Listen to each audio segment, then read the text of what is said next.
जब चुनावी माहौल होता है तब नेताओं के भाषण से भाषण नहीं रहते, बल्कि वे कंट्रोवर्सी का कारण भी बन सकते हैं।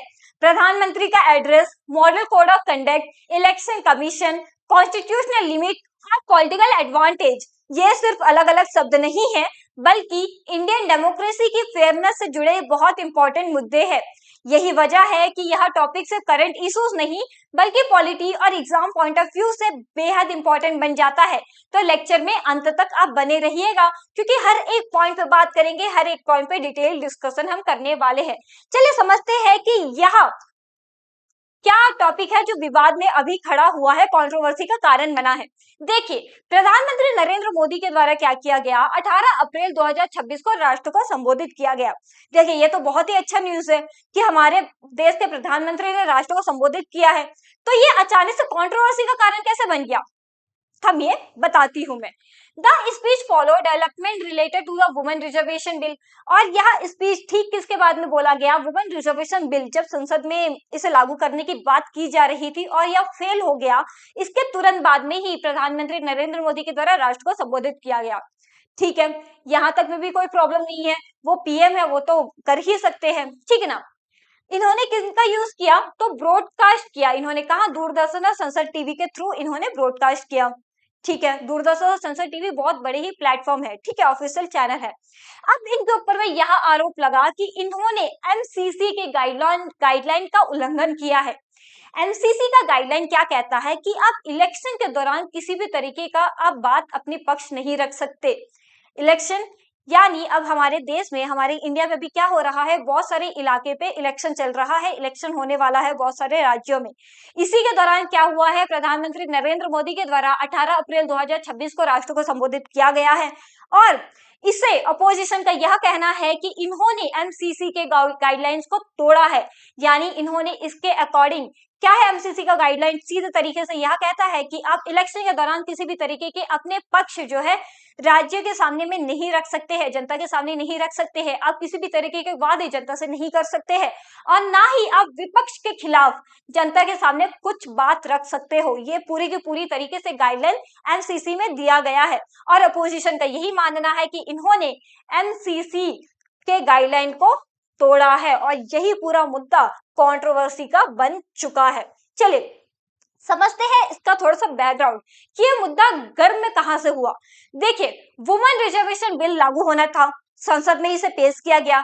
यह बिल पास हो चुका था 2023 से। अब ध्यान में रखना, यह बिल कब से पास हो चुका था, 2023 में ही पास हो गया था, ठीक है।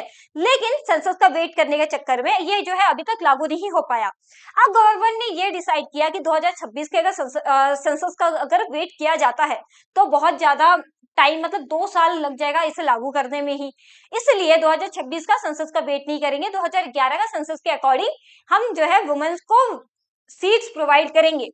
लेकिन यहाँ पे सबसे बड़ा प्रॉब्लम ये आया कि इन्होंने वुमेन रिजर्वेशन बिल को डिलिमिटेशन के साथ में जोड़ दिया।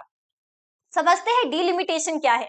देखिए, डिलिमिटेशन का मतलब जहां पे पॉपुलेशन ज्यादा है ना, वहां पे आप चुनाव की सीट को ज्यादा प्रोवाइड करोगे, और जहां पे पॉपुलेशन कम है वहां पे चुनाव की सीट कम मिलेगी, यानी पॉपुलेशन के बिहाफ पर चुनाव की सीट को घटाया बढ़ाया जाता है। अब प्रॉब्लम क्या है ये समझते हैं। देखिए, हमारे इंडिया में अलग अलग राज्य में अलग अलग पॉपुलेशन है। देखा जाए एक हिसाब से तो नॉर्थ में सबसे ज्यादा पॉपुलेशन है, और साउथ वालों ने क्या किया है, बहुत हद तक पॉपुलेशन को कंट्रोल करके रखा है। अगर वुमेन रिजर्वेशन बिल को डिलिमिटेशन के साथ में जोड़ा जाएगा तो पॉपुलेशन के बिहाफ पर देखा जाए तो नॉर्थ को ज्यादा सीट प्रोवाइड की जाएंगी चुनाव की, और साउथ को कम सीट प्रोवाइड की जाएगी। यही जो है विवाद का कारण उठा कि अगर डिलिमिटेशन हुआ तो एक हिसाब से देखा जाए तो नॉर्थ रीजन वो बहुत ज्यादा स्ट्रॉन्ग हो जाएगा, और साउथ रीजन बहुत ज्यादा कमजोर हो जाएगा, इसलिए इसे पास नहीं किया गया। लेकिन विपक्ष का ये कहना है कि देखिए, आप वुमेन रिजर्वेशन बिल पास करो, हम इसके पक्ष में है, लेकिन आप इसे डिलिमिटेशन के साथ में मत जोड़ो।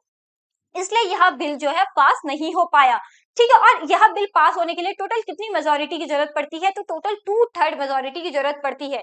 क्यों? क्योंकि क्या क्या है, एक अमेंडमेंट बिल है, कॉन्स्टिट्यूशन में अमेंडमेंट किया जा रहा है, इसलिए इसमें चेंज करने के लिए 2/3 मेजोरिटी की जरूरत पड़ती है, इसलिए यह बिल पास नहीं हो पाया।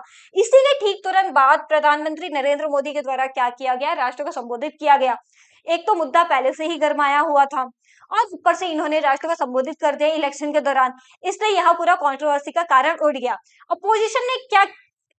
अपोजिशन ने इनके खिलाफ में क्या कंप्लेंट डाली है, देखिए प्रधानमंत्री नरेंद्र मोदी के द्वारा मतलब प्रधानमंत्री नरेंद्र मोदी के ऊपर में यह आरोप लगाया गया है कि इन्होंने एमसीसी यानी इलेक्शन के दौरान एमसीसी की गाइडलाइंस को तोड़ा है, ठीक है। और इन्होंने इनके ऊपर में यह एक और आरोप लगाया है कि मीडिया प्लेटफॉर्म का इन्होंने गलत मिसयूज किया है, यानी इन्होंने गलत यूज किया है मीडिया प्लेटफॉर्म का, क्योंकि आप इलेक्शन के दौरान किसी भी तरीके का ऑफिशियल चैनल हो गया, ऑफिशियल प्लेटफॉर्म का आप यूज नहीं कर सकते। ये एमसीसी के गाइडलाइन में पूरी क्लियर मेंशन्ड है, ठीक है। एलिगेशन क्या लगा है कि इन्होंने पॉलिटिकल मैसेजिंग पहुंचाया है जनता तक में ऑफिशियल चैनल का मिसयूज करके, ठीक है ना। यही सारा जो है मुद्दा अभी डिबेट का कारण बना हुआ है। अब समझते हैं एमसीसी क्या है। एमसीसी यानी मॉडल कोड ऑफ कंडक्ट, यह क्या है, यह एक गाइडलाइन है जो किनके द्वारा में इंप्लीमेंट किया जाता है, तो इलेक्शन कमीशन ऑफ इंडिया के द्वारा इंप्लीमेंट किया जाता है, यानी इलेक्शन कमीशन ऑफ इंडिया के द्वारा लागू किया जाता है, ठीक है। आप एक बात का ध्यान रखना कि इसका कॉन्स्टिट्यूशन से कोई नाता नहीं है, सिर्फ इलेक्शन को फेयर रखने के लिए, फ्री और फेयर रखने के लिए यह नियम लागू किया जाता है। इसमें स्ट्रिक्ट प्रोविजन क्या क्या है कि आप ऑफिशियल पोजीशन का मिसयूज नहीं कर सकते, रिसोर्सेस का आप मिसयूज नहीं कर सकते, पब्लिक प्लेटफॉर्म का आप मिसयूज नहीं कर सकते, इसमें क्लियर मेंशन्ड है। और प्रधानमंत्री के ऊपर में भी यही आरोप लगाया गया है कि इन्होंने मिसयूज किया है, मतलब अपना मैसेजेस गलत तरीके से जनता तक में पहुंचाया है, इलेक्शन के दौरान में क्या किया है, ऑफिशियल चैनल का गलत मिसयूज किया है, यह अपोजिशन पार्टी का कहना है, ठीक है। अब चलिए समझते हैं कि इसमें इंपॉर्टेंट आर्टिकल क्या क्या बन रहे हैं जो हमारे एग्जाम पॉइंट ऑफ व्यू से बहुत ज्यादा इंपॉर्टेंट रहने वाले हैं। देखिए आर्टिकल 324 में क्या मेंशन है कि इलेक्शन कमीशन ऑफ इंडिया के पास में पावर है कि वो इलेक्शन के दौरान कोई भी रूल को लागू कर सकता है, और इसी के अंडर में क्या करता है election commission of India, MCC के गाइडलाइन को लागू करवाता है, ठीक है। आर्टिकल 14 में क्या लिखा है, इक्विटी बिफोर लॉ, यानी कानून सबके लिए एक समान है, चाहे आप वो देश के पीएम ही क्यों ना हो, चाहे आप कोई जनता ही क्यों ना हो, चाहे अपोजिशन पार्टी के लीडर ही क्यों ना हो, सबके लिए कानून एक समान है, यह आर्टिकल 14 में लिखा गया है। Article 19 section 1 sub section A में क्या लिखा गया है, फ्रीडम ऑफ स्पीच, यानी आपको स्वतंत्रता है कि आप अपनी बात को रख सकते हो। लेकिन प्रॉब्लम क्या है, प्रॉब्लम ये आया कि यह इलेक्शन के दौरान है, इलेक्शन के दौरान में आप कुछ भी अननेसेसरी बात नहीं कह सकते जनता के सामने, ना ही आप किसी भी तरीके का वादा कर सकते हो कि हम ये कर देंगे वो कर देंगे, ना बिल्कुल नहीं, और ना ही आप विपक्ष के खिलाफ में कुछ भी बात कह सकते हो।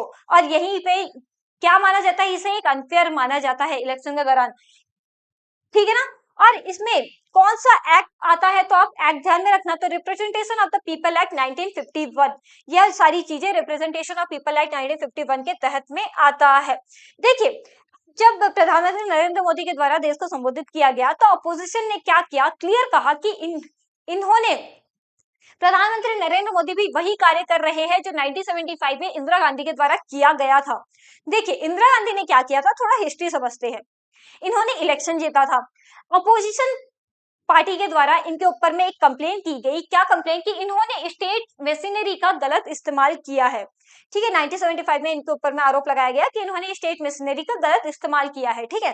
तो उसके बाद में इलाहाबाद हाईकोर्ट ने प्रॉपर तरीके से जांच पड़ताल की और यहाँ कंप्लेंट को सही पाया गया, ठीक है। तो उसके बाद में क्या किया गया, इनके इलेक्शन को इनवैलिड कर दिया गया इंदिरा गांधी के, और इन्हें क्या बोला गया कि आप 6 साल तक में आप आप 6 साल तक में इलेक्शन बिल्कुल भी नहीं लड़ सकती है। इनके बाद में ही इंदिरा गांधी ने क्या किया था, नेशनल इमरजेंसी लागू कर दिया था। नेशनल इमरजेंसी आपने सुना होगा, हमारे इंडिया का बहुत ही बुरा समय, मतलब वॉर सिचुएशन था वो हमारे इंडिया का, मतलब बहुत ही बुरा कंडीशन बन चुका था हमारे इंडिया का, और किसके दौरान, सिर्फ और सिर्फ यह एक डिसीजन के दौरान कि हमारे इंडिया को नेशनल इमरजेंसी घोषित कर दिया गया था। और अभी अपोजिशन का यही कहना है कि इस वक्त इंदिरा गांधी के द्वारा जो कार्य किया गया था, अब नरेंद्र मोदी के द्वारा वही सारी सिचुएशन देखने को मिल रही है, मतलब रिपीटेशन हो रहा है नरेंद्र मोदी के द्वारा ना। अब जो 1975 में जो सिचुएशन आई थी, अपोजिशन का सीधा कहना है कि कहीं 2026 में भी सेम वैसे ही सिचुएशन ना आ जाए, ठीक है। अब इसमें क्या क्या क्वेश्चन बन रहा है, चलिए यह समझते हैं। क्वेश्चन क्या बन रहा है कि इलेक्शन के दौरान ऑफिशियल मीडिया का यूज करना, क्या ये अनफेयर है? ये एक क्वेश्चन बन रहा है, ठीक है। उसके बाद में can public office be separated from political messaging during election? क्या हम इलेक्शन के दौरान पब्लिक ऑफिस को दूर रख सकते हैं? मतलब इलेक्शन के दौरान आप पॉलिटिकल, अगर एक हिसाब से देखा जाए तो पब्लिक ऑफिस का मिसयूज करने से आप बच सकते हैं, ये एक क्वेश्चन यहाँ पे बन रहा है। Where should the line be drawn between governance and campaigning? क्या गवर्नेंस और कैंपेनिंग के बीच में आप एक लाइन ड्रॉ कर सकते हैं? यह सबसे बड़ा सवाल उठ रहा है। Should stricter regulations be introduce for such situation? क्या इस सिचुएशन से निपटने के लिए क्या स्ट्रिक्ट रेगुलेशन आएगा? ये भी सबसे बड़ा क्वेश्चन यहाँ पे बन रहा है। अब देखते हैं कंक्लूजन क्या है, इसका निष्कर्ष क्या निकल सकता है। देखिए, अब अपोजिशन के द्वारा जो है प्रधानमंत्री नरेंद्र मोदी के ऊपर में कंप्लेन किया जा चुका है, अब प्रॉपर तरीके से जांच पड़ताल चल रही है, ठीक है। इशू क्या क्या है? टेंशन है किनके बीच में? इलेक्टोरल फेयरनेस और अथॉरिटी के बीच में टेंशन बढ़ रहा है पूरी तरीके से, ठीक है। एमसीसी का सिर्फ एक ही एम है कि वह क्या करे, इलेक्शन को फेयर रखे। एनसीसी के गाइडलाइन में सीधे तरीके से ये बात कही है कि आप न्यूट्रल रहो, मतलब आप शांत रहो, ना ही आप अपने पक्ष में कुछ बात रख सकते हो, ना ही विपक्ष के खिलाफ आप कुछ बात बोल सकते हो। आपको न्यूट्रल रहना है, यानी आपको शांत रहना है। अरे भैया, आप एक बार पहले इलेक्शन जीत जाइए, उसके बाद बोलना जो बोलना है, लेकिन इलेक्शन के दौरान आप कुछ भी बात नहीं कह सकते। ये एमसीसी का एम है, ठीक है। अब final interpretation rest with the election commission, अब जो भी फाइनल डिसीजन रहेगा वो इलेक्शन कमीशन के द्वारा लिया जाएगा, ठीक है। तो ये पूरा मुद्दा है कि प्रधानमंत्री नरेंद्र मोदी के द्वारा 18 तारीख को जो राष्ट्र को संबोधित किया गया, अपोजिशन का ये कहना है कि इन्होंने एमसीसी की गाइडलाइन को पूरी तरीके से तोड़ा है।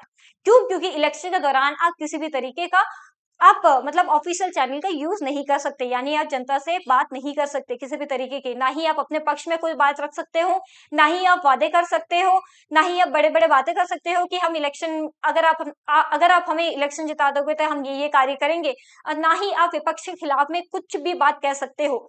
इसे साफ तौर पर एमसीसी का उल्लंघन माना जाएगा। तो यही पूरा टॉपिक कंट्रोवर्सी का कारण बना हुआ है, तो यही मुझे लगा कि आपको पूरी डिटेल्स में समझानी चाहिए। तो अब ये था हमारा आज का सेशन, मिलते हैं कल, तब तक के लिए जय हिंद।